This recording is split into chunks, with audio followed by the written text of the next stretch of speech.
I mean, I, being a seafarer myself, former seafarer myself, and having access to huge amount of seafarers and interacting with them on a daily basis, I want to ask you this question from behalf of a seafarer.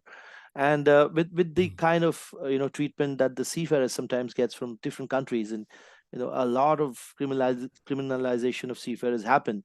We know that Nautical Institute is heavily into training and spreading of knowledge and education. Is Nautical Institute also working towards making life easier on board, ensuring safer seas and safer oceans, and for the reducing criminalization? Does it have any power to make these changes right at the regulatory levels? Well, we try and use our advocacy and our influence wherever we can, and certainly we've had concerted efforts around the criminalisation of the seafarers and addressing that.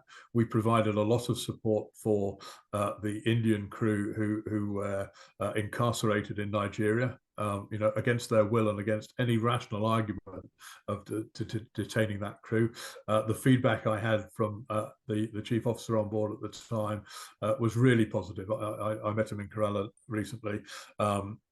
We were doing what we could to provide messages of support.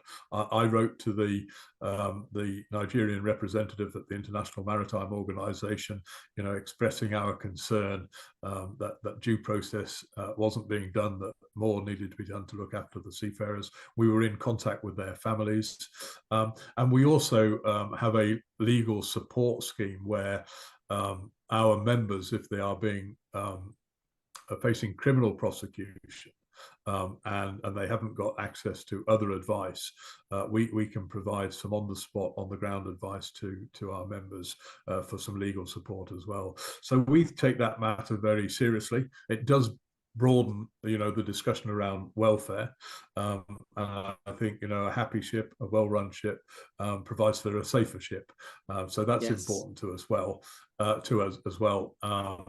We're not a welfare organization as such, but we do recognize the importance of the well-being of our seafarers if they're going to operate safely. Right.